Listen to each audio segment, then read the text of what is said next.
Have you ever felt like you're constantly running on a treadmill, chasing after your goals, but never quite catching your breath? Well, what if I told you that there is a way to achieve your dreams without burning yourself out? A way that's not only effective, but actually enjoyable.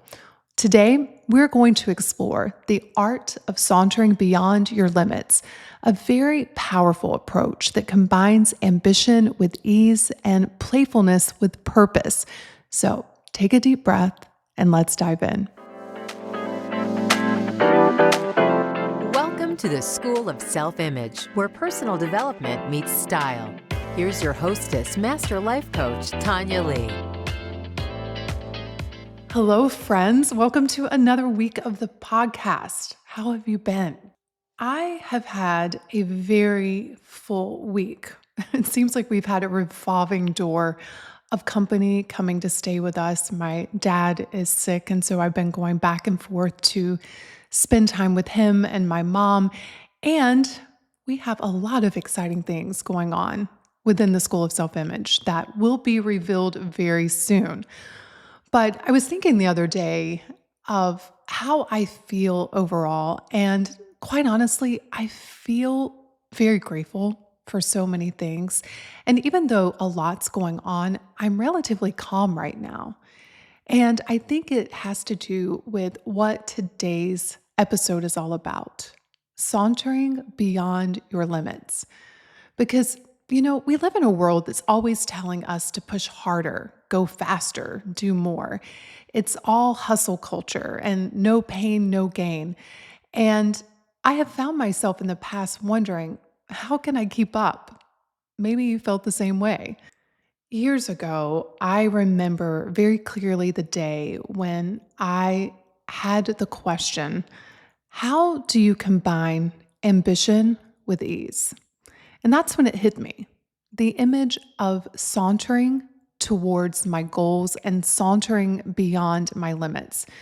Now, what I want you to do is I want you to close your eyes for a second, if you can. If you're driving or out for a walk, don't. But if you're in a place where you can close your eyes, I want you to imagine yourself just walking with purpose, but unhurried. You're playful yet focused. You're curious yet determined. And I want you to really see yourself in that energy, because that is the energy of sauntering, my friends. If you look up the word saunter, it means to walk leisurely. And within that leisurely walk, there is curiosity. There's often a sense of awe. There's often a sense of playfulness. And it's definitely an unhurried energy. And I've been playing with this concept for almost 2 decades now. And let me tell you, it has been a game changer. And here's a little secret. Whenever I have found myself out of what I call my sweet spot, it's usually because I've stopped sauntering and I've started sprinting.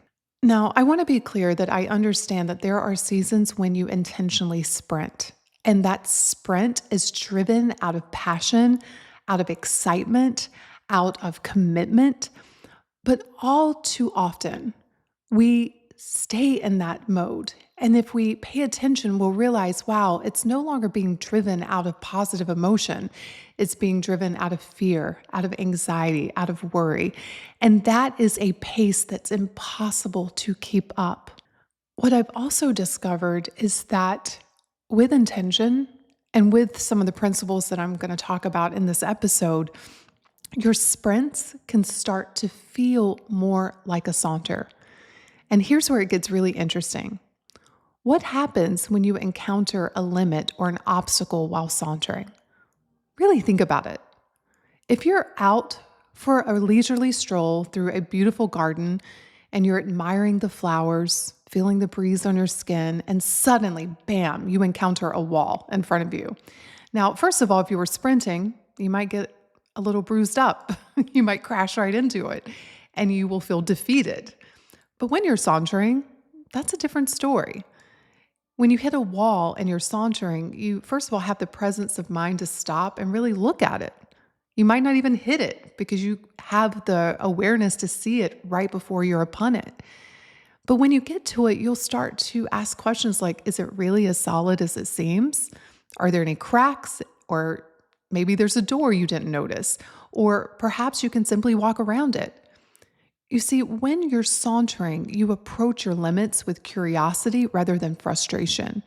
You may ask yourself, what can I learn from this obstacle? How can I work with it rather than against it? It's not about bulldozing through your limit, but rather about dancing with it, exploring it, and gently expanding it. I remember when I first started my business, I hit a wall when it came to public speaking. It was definitely an upper limit. And quite honestly, the thought of standing on a stage made my knees weak. In fact, one of the very first talks I gave, literally, I was shaking so bad, I had to request a chair. I thought I was about to pass out. And I realized that maybe there was a different approach. And so from that experience, I started to saunter towards being a speaker. And what that looked like for me is I started just speaking to small groups of friends about the topics I was passionate about. And then I moved to larger groups and I played with different speaking styles until I found one that felt truly authentic to me. And eventually, before I knew it, I was standing on stages, sharing my message with hundreds of people and actually enjoying it. To me, that's what sauntering beyond your limits can feel like. It's not about ignoring your limitations or pretending they don't exist. It's about acknowledging them, respecting them, and gently, playfully, and curiously expanding them. It's about realizing that most limits are not brick walls, but rather rubber bands that can stretch and grow as we do. Now, think about this. Think about sauntering beyond your limits being like climbing a beautiful mountain. You're not racing to the top. Instead, you're taking your time to rest when you need it. You're stopping to enjoy the scenery and maybe snapping a mental picture or two. And yes, there will be moments when you think you can't make it, especially if that peak is taller than anything you've climbed before. But here's the magic. What you may not realize is that with each step, you're getting stronger, more capable. You're literally sauntering beyond what you thought were your limits. So, how do you bring the sauntering energy into your daily life? Well, I've got a few ideas for you. First, I want you to think about playful exploration. As kids, we approached everything with curiosity and playfulness. But somewhere along the way, we got the message that being an adult means being serious all the time. We've forgotten how to play. But a lot of successful people in the world have become successful because of their playful approaches to overcoming their limitations. I think about the story of Dr. Spencer Silver at 3M. He was trying to create a super strong adhesive, but instead he accidentally created a very weak one. Think about it. He could have gotten very frustrated and given up, but instead he started to play with the idea and he wondered, what if we actually need a weak adhesive sometimes? And that playful, curious exploration actually led him to invent the Post-it notes. So sometimes our failures can lead to our biggest breakthroughs if we approach them with a sense of curiosity and play. One of the things that I have found to be very helpful when I am hitting up against an upper limit or I'm struggling with an obstacle is to get my creativity going by coming up with just silly solutions. Next time you're overwhelmed with something and you're trying to figure something out, just take a deep breath and then brainstorm the most ridiculous, over the top solutions that you can imagine. I remember there was a time where I was really struggling to declutter. It was a big limit for me. It was an upper limit, an obstacle. And I thought, wouldn't it be fun to host like a reverse birthday party where when people came over, instead of bringing you something, they all had to take 10 things out of your house. That was their gift to you. Removing 10 things from your house to make it less cluttered. If you want to exercise more, you could create a dance floor pathway from your bedroom to your kitchen so that every time you walk in that direction on that path, you have to dance your way to the kitchen. Or I did this one time. I was in a habit of procrastinating. It was definitely a limit for me. And I just remember imagining every time I procrastinate at my desk that my desk chair just starts to sink into the floor. And so if I don't get to work, it's just going to keep sinking. I know it's so silly, but it's just a fun way to think about creative solutions. It's not that you have to do any of them, but it is lightening up a little bit. It's looking for all kinds of creative ways to deal with life's problems. So, what is a challenge that you're facing right now? Maybe the challenge is you can't stop overeating. Maybe the challenge is you're having a difficult time growing your social media following. Maybe you're having a difficult time attracting a partner. Come up with some fun, playful, silly solutions that will get your brain working in a creative way and inject some playfulness into your problem solving. And remember what Plato said: you can discover more about a person in an hour of play than in a year of conversation. So why not discover something new about yourself through play? That is the essence of sauntering beyond your limits. Now, I want to talk about the art of gentle persistence. This is all about sauntering towards your goals instead of rushing or forcing progress. It's acknowledging that sustainable growth often happens slowly and consistently. Think about it like this: have you ever tried to force a flower to bloom? It doesn't work, does it? But with consistent care, sunlight, water, and patience, it opens up in its own time. And you can apply the same principle to your own growth. Instead of trying to overhaul your entire life overnight, what if you committed to moving one small pebble towards your goal each day? This could be as simple as writing one paragraph of that book you've been dreaming about, doing one push up if you're working on your fitness, or making one business call if you're trying to grow your network. I call this the daily pebble, and it's been a game changer for me. It takes something that may feel really big and it makes it doable. It takes the pressure off and it allows me, and hopefully you, to make progress without burning out. Remember, we're sauntering here, we're not sprinting. I think about what Winnie the Pooh said: rivers know this, there is no hurry. We shall get there someday, and you will too, one gentle step at a time. Now, here's something that ties all of this together. To truly saunter beyond your limits, you must practice detaching from the outcome. I know, it sounds counterintuitive. We're so used to fixating on results, on crossing that finish line, on achieving that thing. But here's the thing: when you're too attached to the outcome, you miss the magic of the journey. And you're always in a state of not being there yet. And reminding yourself day after day of not being there yet starts to breed concern and scarcity and frustration and a lack of patience. I think back to many years ago when I decided I wanted to run a marathon. I was all about that end result, crossing that finish line, hopefully getting a medal. And I pushed myself hard. I ignored my body, and guess what? I injured myself before I even got to the starting line. I was so focused on the destination that I missed out on the joy and growth that was happening along the way.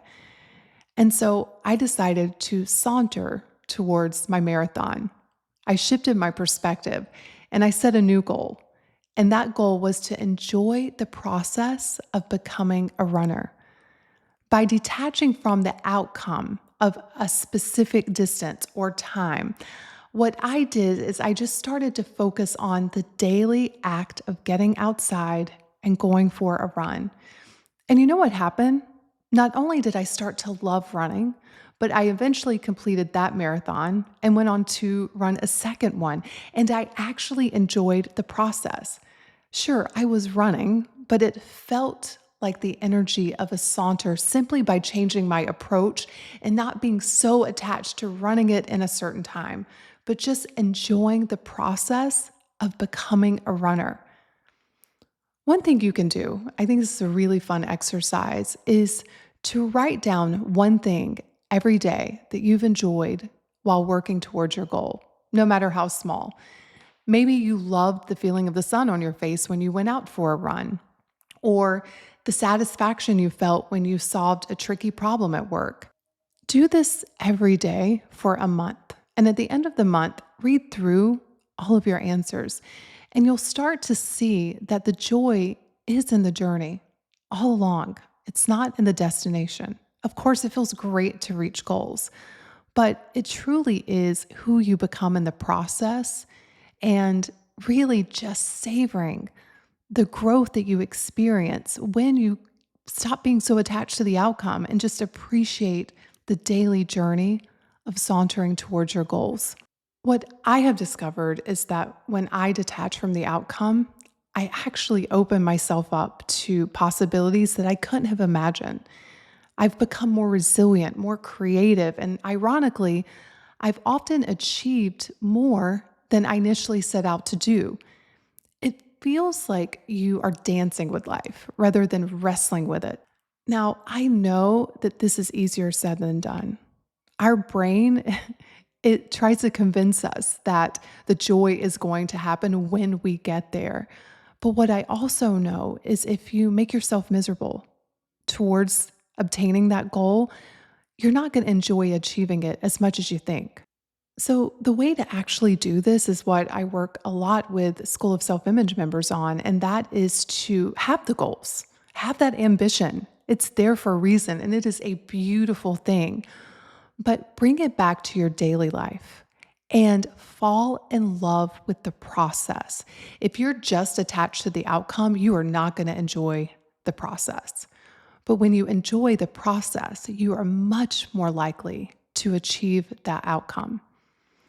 Now, we can also turn to nature to learn a thing or two about sauntering towards our goals.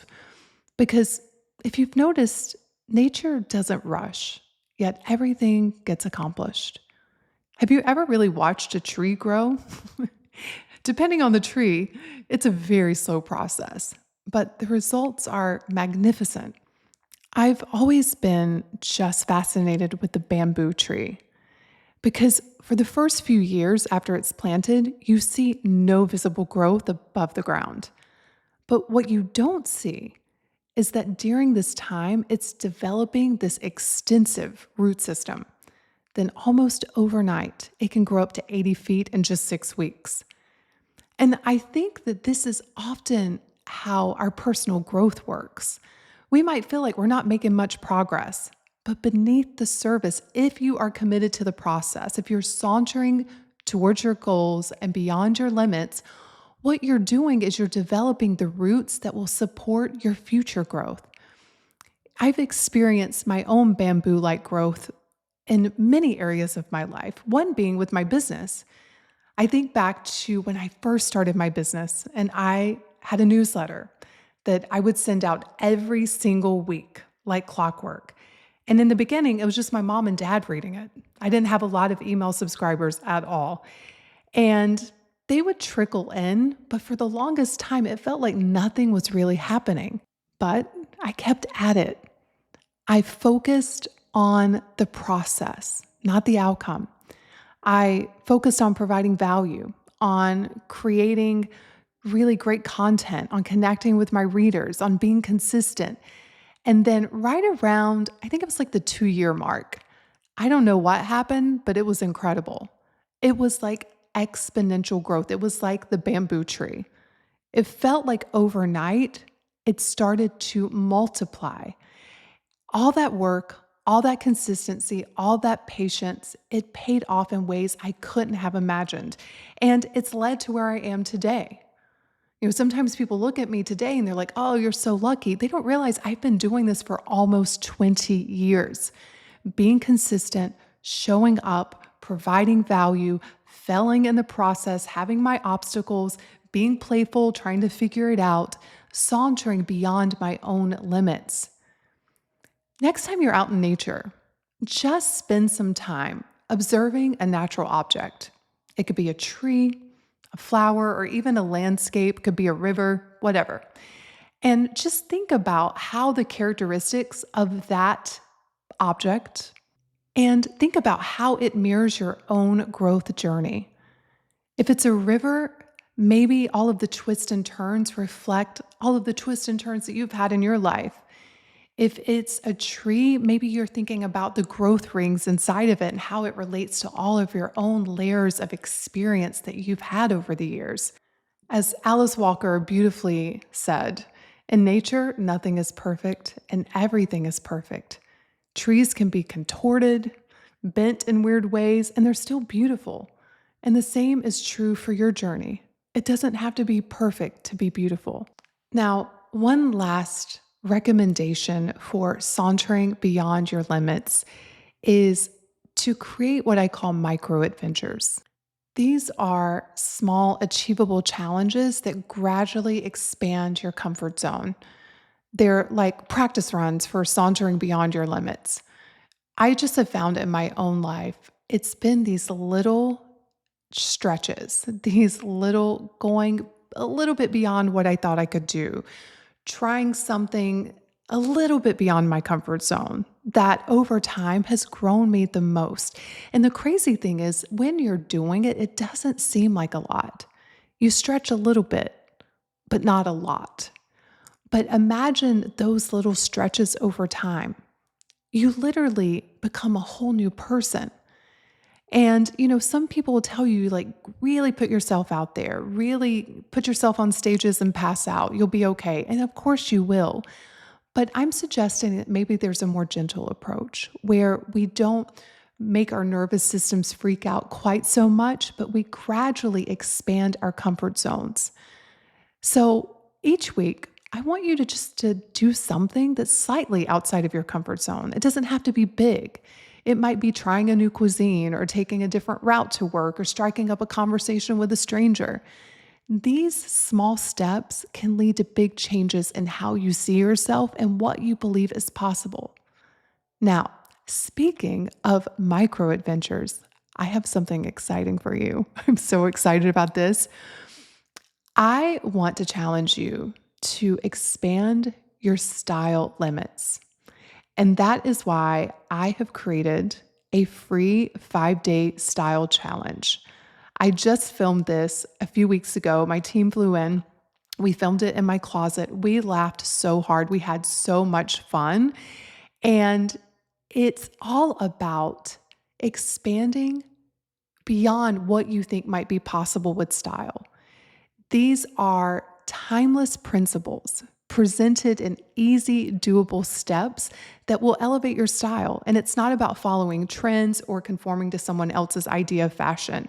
In fact, when I was creating this challenge, because I've done style challenges before that, quite frankly, I couldn't relate to. They were saying, like, today, pair polka dots with stripes. And I'm like, well, I don't have polka dots. It's not my style. I created this style challenge very purposefully that no matter what your style is, you may be classic, you may be a minimalist, you might be edgy, you might be dramatic. It doesn't matter. These style principles are applicable to everyone, and they're the exact principles that I have used to elevate my own style. This is about discovering and expressing your unique self through personal style. And each day, I'm going to give you a little micro adventure. A small, manageable task that will gently, hopefully, push you outside of your style comfort zone just a little bit. It is going to be so much fun. Because remember, style isn't just about clothes. It is a form of self-expression, a way of showing the world who you are without saying a word. So by expanding your style limits, you're also expanding your self-image and your confidence. And the best part, you'll be doing it in a supportive community of like-minded women. We are all sauntering towards a more stylish, confident version of ourselves. So to join the 5-day free style adventure, all you have to do is go to schoolofselfimage.com/style challenge, all one word, schoolofselfimage.com/style challenge. It is completely free, and I promise you it's going to be fun, enlightening, and maybe even a little bit life-changing. There's a great quote by John Ammett where he said, "Adventure isn't hanging on a rope off the side of a mountain. Adventure is an attitude that we must apply to the day-to-day obstacles in life. And sometimes that adventure can start right in your own closet." So make sure you join us for the free 5-day style challenge. And as we wrap up this episode, I want you to remember this. You have the power to saunter beyond your limits. You can be ambitious and enjoy your life. You can make progress without burning out. You're capable of so much more than you know. The next time you encounter a limit in your life, I want you to imagine yourself sauntering up to it. You're not trying to run through it. You're also not running away from it. You are simply sauntering up to it. Take a deep breath and get curious. Ask yourself, how can I play with this limit? How can I gently stretch it? How can I have fun with this limit? And you might be surprised at how much give those limits really have when you approach them with the energy of a saunter. And remember, it's not about the destination, it's about the dance. Detach from the outcome, and you'll find so much freedom that you didn't even know existed. And you'll probably find that you're able to achieve your goals faster. So take a deep breath, feel your feet on the ground, and take that next step. Not a sprint, not a leap, but a saunter. And trust me, the view from the top of the mountain is so worth it, especially, this is very important, especially when you've enjoyed the journey along the way. So until next week, keep sauntering, my friends, and I will see you on the next episode. Cheers.